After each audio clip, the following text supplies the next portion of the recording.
intention to offend you, but please, tell me where you stand. You are the Hydro Archon Focalor, are you not? Look at this. This is a list of the victims from the recent Poisson incident.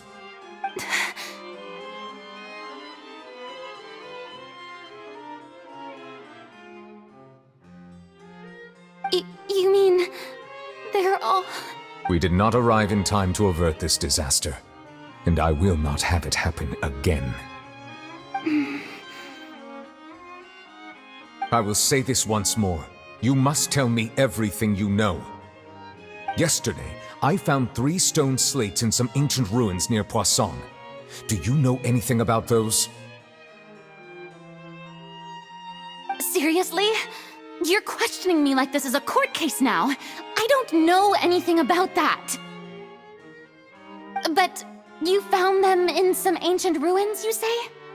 That's correct, which is why I came to ask you some questions. There should have been 4 slates, but one of them was missing. The other 3 feature different images that seem to correlate to the prophecy. The prophecy? The second of these slates depicts the previous Hydro Archon Egeria kneeling before a floating...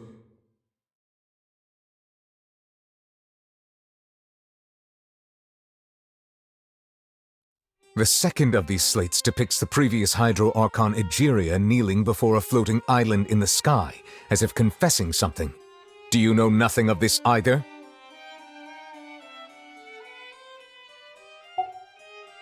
I don't. I've never seen such slates. I'll ask you again. Do you really have no information regarding the previous Archon?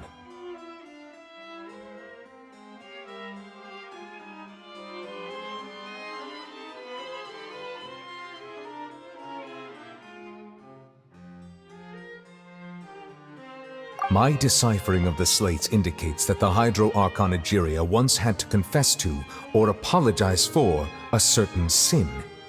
If anyone would know about it, it should be you. All gods don't have the same secrets, you know. She was herself and I'm me. Is it really so strange that I know nothing? I understand your concerns, but I'm sorry. I just don't have anything to tell you. Forgive me for saying this now, Lady Farina, but I have long known of your various secret investigations into certain matters.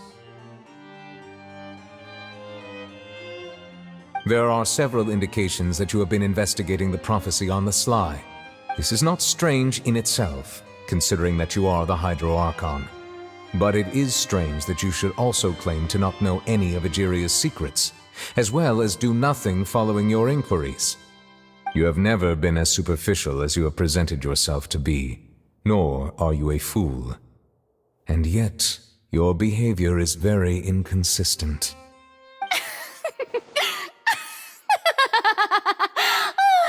So you've been watching me all this time, have you? I didn't think you were that type. You... Well, since you know about my secret investigations, then you should know I'm actually working to take care of it. There's no point questioning or suspecting me. You're the Eudix, but you're still my subordinate. You should be following my lead. Just trust in me, you're Archon, and do as I say. Never mind whether you can truly convince yourself to or not. It'll all turn out fine. That's all I have to say. We do not discuss this matter again. Oh, the opera's about to start. Toodles!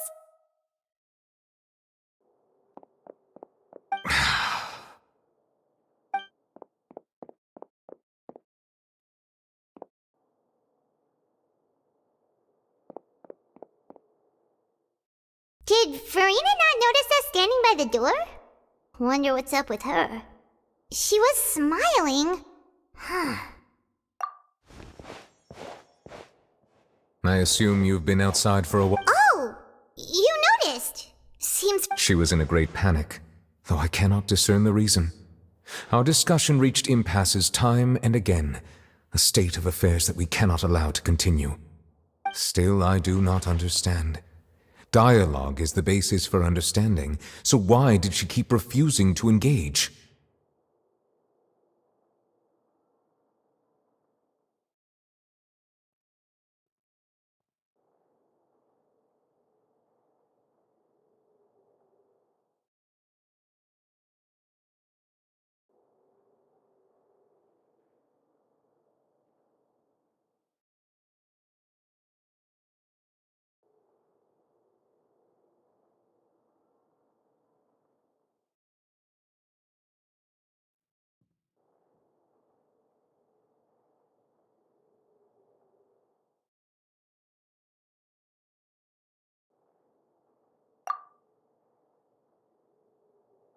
Everyone in her inner circle has noticed that she is hiding some secret. The issue is her attitude. I fear that she will not reveal anything unless absolutely forced to. We may have to create a situation in which she will have no choice but to speak. Oh? Like what? Normally, people will only reveal the truth when standing trial. Perhaps we must have the Hydro Archon experience just such a scenario. But Farina's seen so many trials, and she's really good at dodging questions. How do we make sure that she won't just slip away at the first chance she gets? We will need to consider this thoroughly, join forces with various parties, and then do what we can. If at all possible, I would prefer to recuse myself from this affair, but we must prevent the prophecy from coming to pass. This may be cruel to her, but all Fontaine is in crisis. The information a god possesses is too precious, and so we must take a chance on this.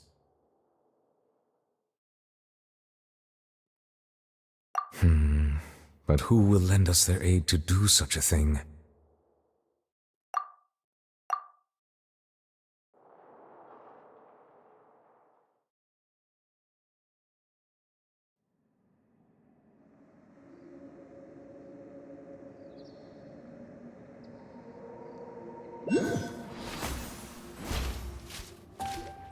Well, that's everyone, huh? Speaking of which, it was pretty smart of you to think of hiding here. Poisson was just involved in a disaster, so it's presently devoid of people. That naturally makes it the best choice. And here you are drinking tea like it's the most natural thing in the world, huh? That's what families should do. Sit and enjoy a leisurely time together. It's nice to enjoy tea here, you know? Care for a cup? Lend me your ears, everyone. Or perhaps one of you might like to start us off. How about you, friend? Me? No, I don't think I can. Then, how about you, good sir? I fear that I will cause the mood on this boat to become as somber as it is in court. Well then, I guess we're lucky we've got a local like me to organize things. Wonderful, the spotlight at last. I guess I'll be facilitating things from here. That was a little long-winded, don't you think? Oh, you might be right. Anyway, to cut to the chase, our friend here, the Traveler, has brought us together to discuss something. As for what that is, well, let's start by saying that we'll be pooling our efforts together to create a series of traps. Oh, how intriguing. Well, it's just an expression, really. One that I just learned from Chlorand, and used on the spot.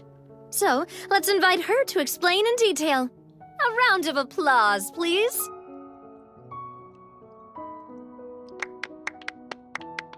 Huh? Didn't you say that you would be facilitating this? Oh, come now. Your work doesn't involve much public speaking, right? This is a good chance to practice. You might even pick up some fancy oratory tricks to impress your boss with in the future. I see. And what does my boss say? He is glad that you consider him your boss. Do go on.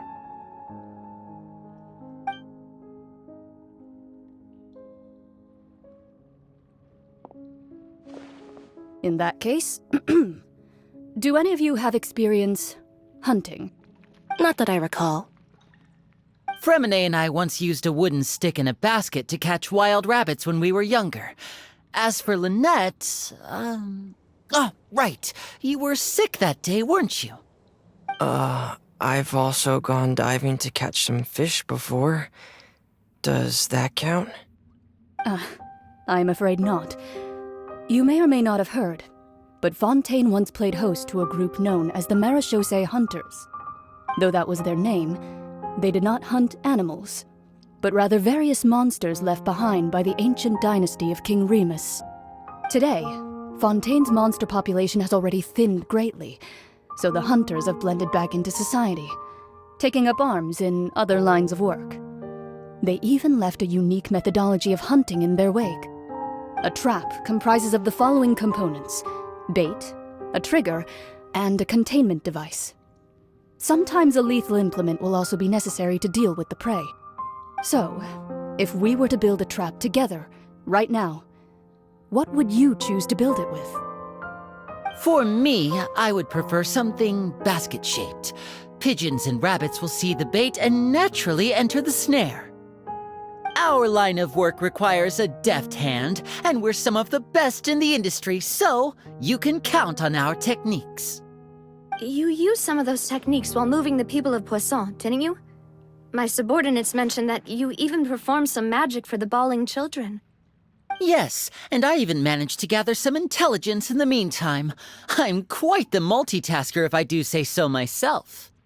I'm afraid I can't claim that as my strong suit.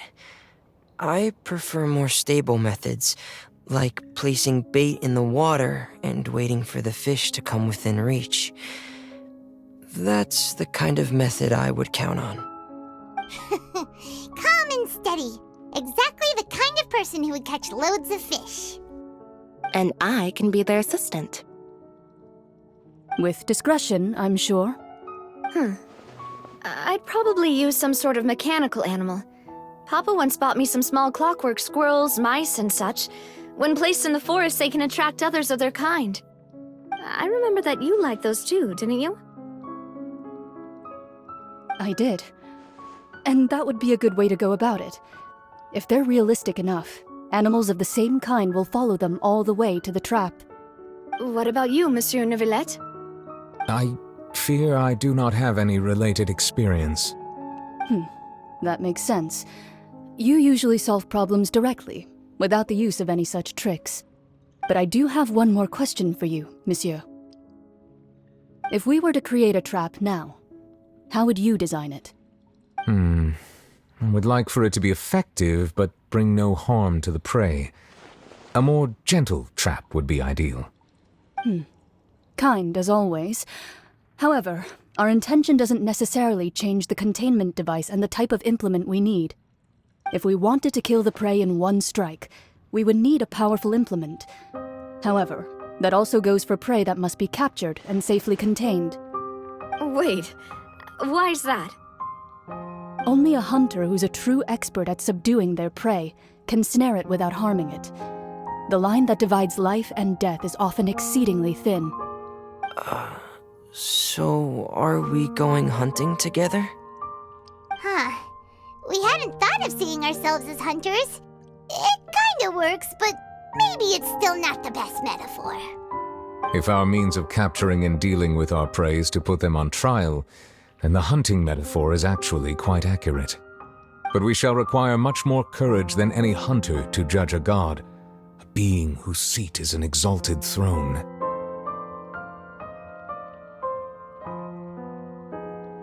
Oh, so that's what's going on. Sounds very interesting.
few days, hasn't it?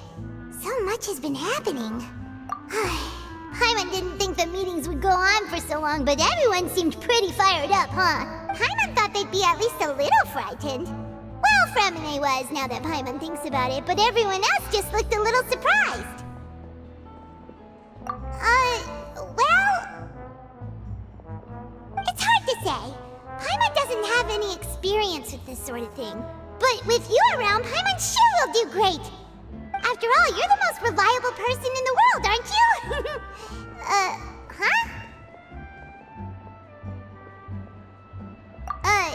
Did you just pour some tea?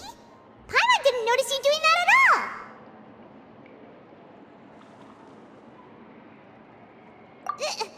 Then what's that? Paimon's never seen that cup before. Don't be frightened.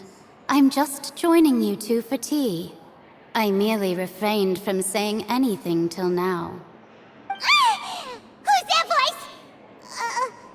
But there's no one here. Ah, have you forgotten me already? Wait, you are familiar. You're the voice we heard from the sky in Sumeru. The voice from the sky, I fear that description is wrong. Though, no. You're feeling lost now, just as you were feeling previously. I sensed that confusion and thus came to you. Guiding people is an irresistible hobby of mine, after all. Consider me a passerby, just accepting a commission from my friend's disciple on a whim.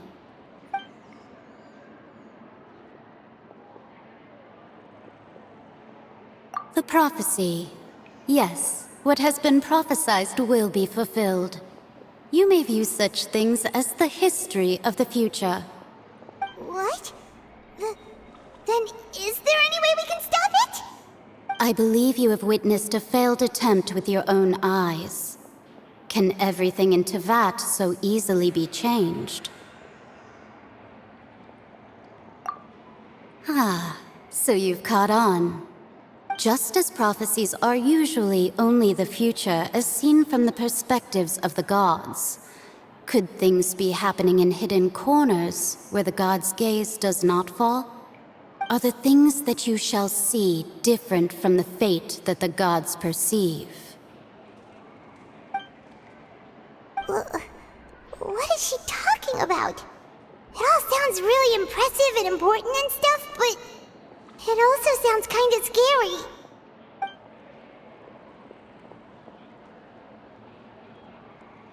I believe that you understand, right? Some things are insignificant, but others you must reach out to change. Ultimately, fate shall serve as your only guide, no matter what will happen in Tevat's future. All you need to do is to play your part. This was good tea, by the way. Thank you for your hospitality. Well, that'll be all for today. The voice. It's gone.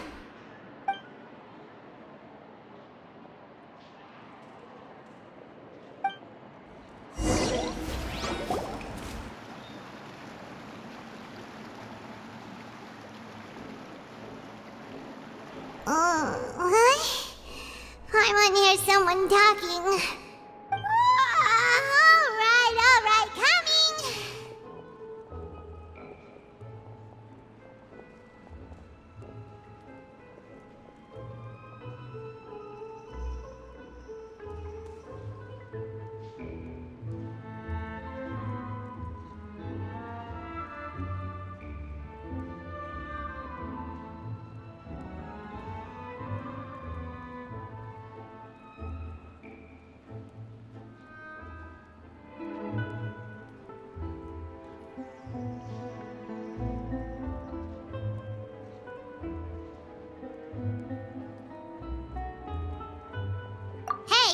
Who's getting lazy, okay?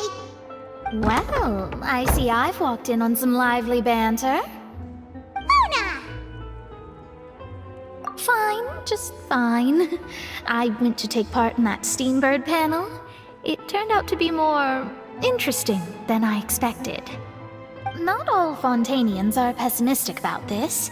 One journalist mentioned that sitting around and waiting for the end to come would be wrong, and that they should make their own rescue preparations.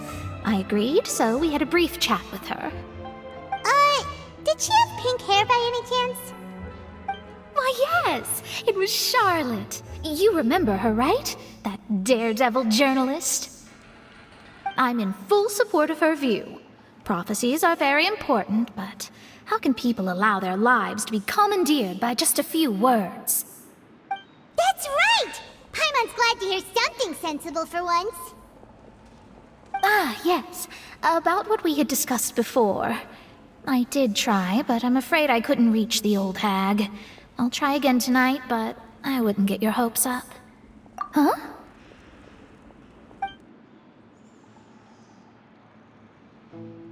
Goodness gracious. Are you serious? She said that even the god's gaze has blind spots. Pretty bold if you ask Paimon. Most people would believe the gods to be all-knowing, right? The Hexen Circle members are certainly anything but ordinary. As for the mage named N, the old hag has mentioned her a few times. She said that N's sense of direction is incredible, and that she loves guiding those who are lost.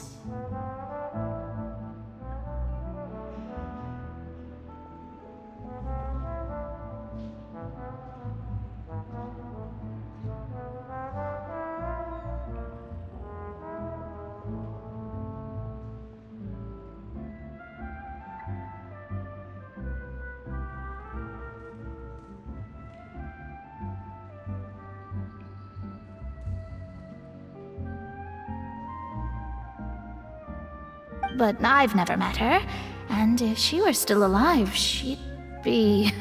well, suffice it to say that the hag's at least a few hundred now, and N's been around for longer than that. Whoa, the Hexen Circle sounds like a scary group. But they must really stay in shape to live so long. Their abilities alone are pretty terrifying. If she came to see you personally, then the problem you're facing must truly be of great importance. Well, it's not like Paimon could understand anything she said. Yes, she was quite cryptic, but I suspect she means that there is still a way to turn things around. She didn't say when or what that would be, though, so... perhaps it is something that you cannot know right now.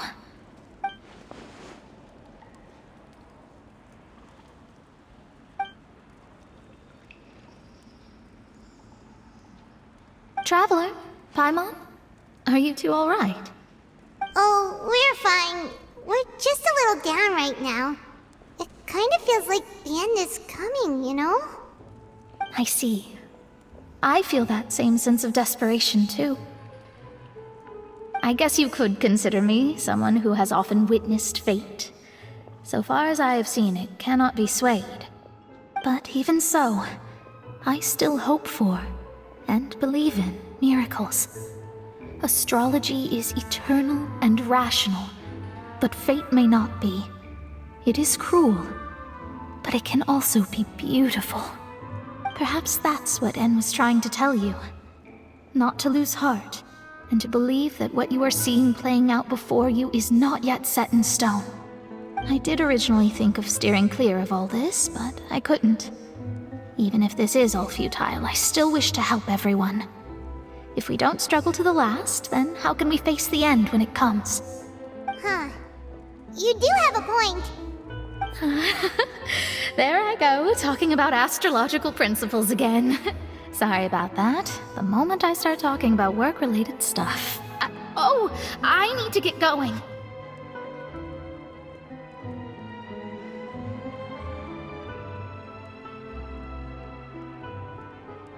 It was worth trying to comfort you, even if only a little. I believe that you'll help those who are struggling in the same way I did. I suppose that might be why we always seem to meet by coincidence.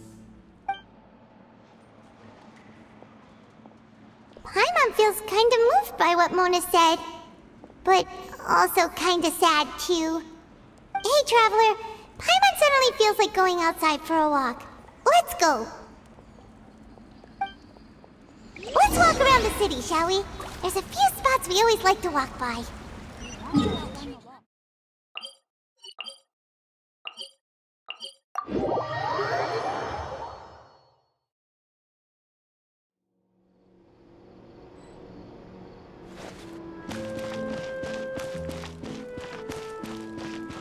Let's ride! Off we go! Need a surfboard?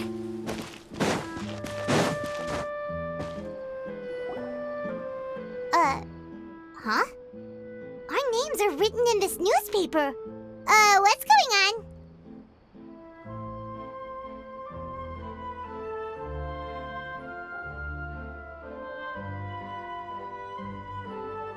Let Paimon see!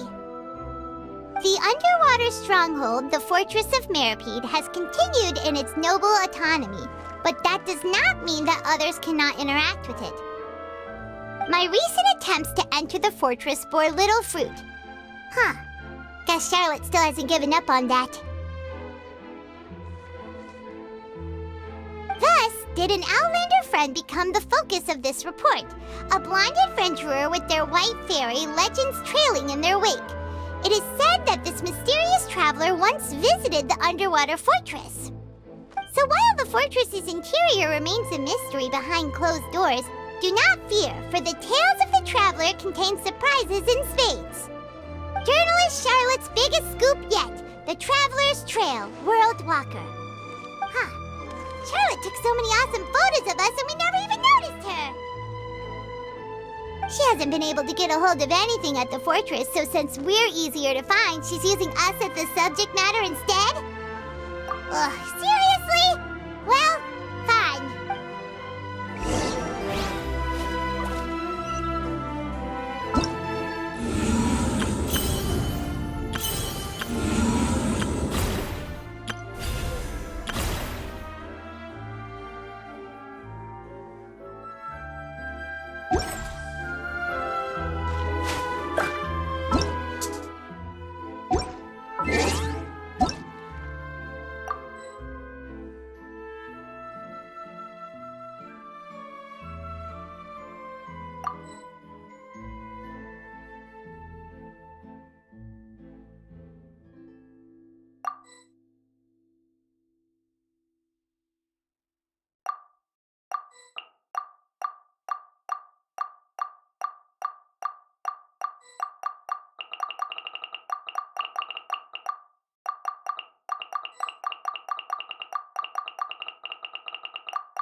So these are the kind of...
You can only do so much on your own, but with a group, anything's possible.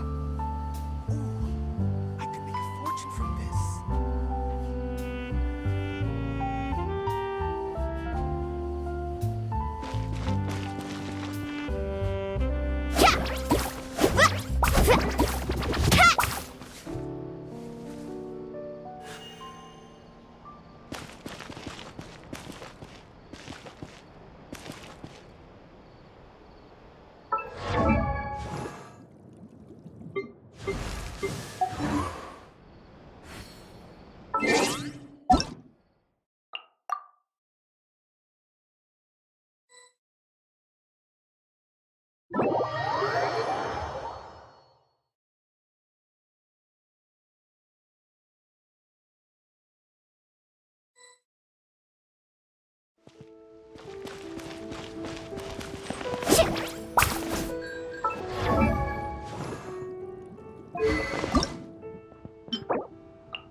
Woo! Whoa! Whoa! Ah! Whew.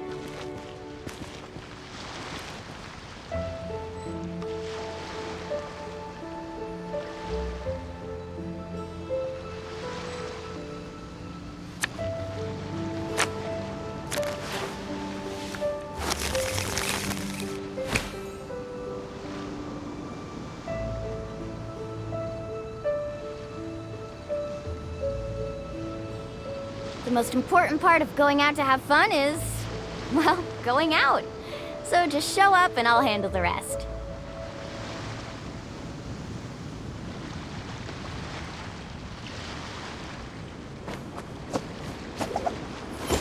Woo! Whoa! Whoa! Ah! Whew.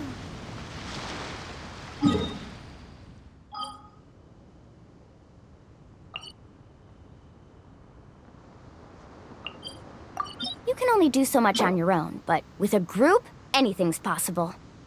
Woo!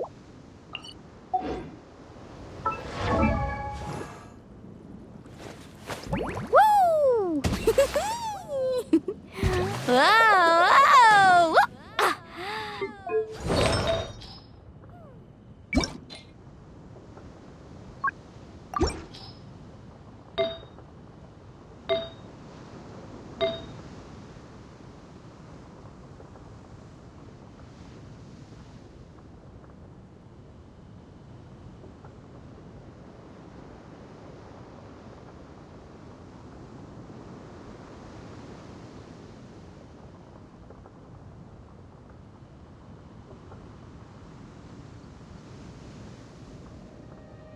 Ever tried chasing waves before? You want to try? Well, come on, no time like the present. I'll help you find the closest beach.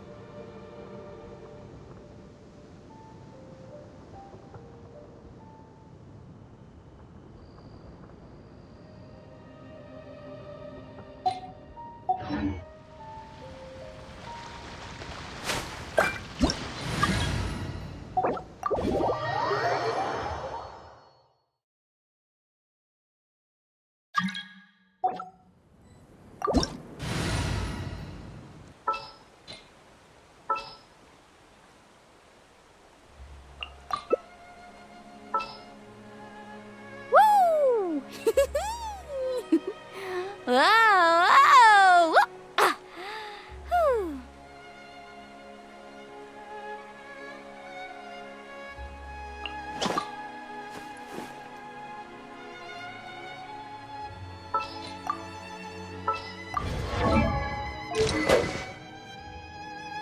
The most important part of going out to have fun is, well, going out. So just show up and I'll handle the rest. Woo!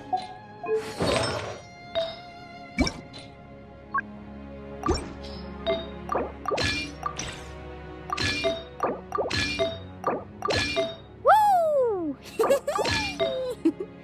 Ah! Whew.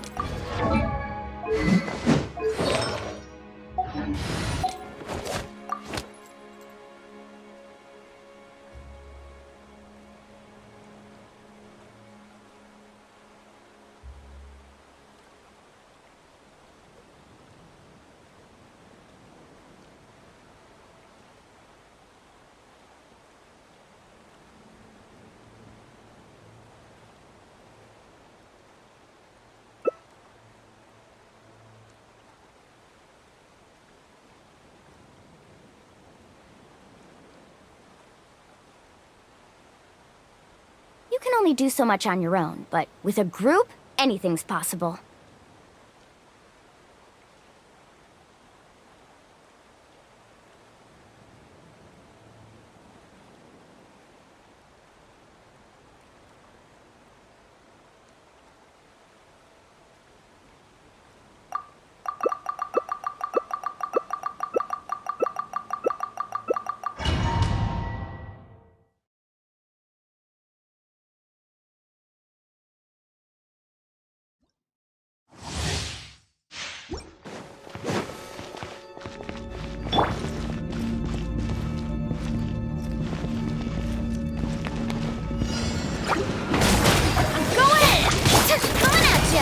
And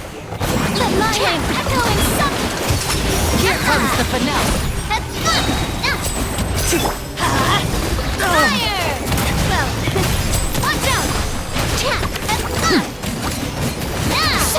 Teamwork is dream. Step right up.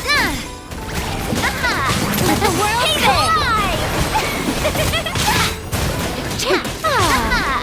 Strike a pose! Hey there! I'm going in! Fire! Well, with rock. Watch out!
Off we go!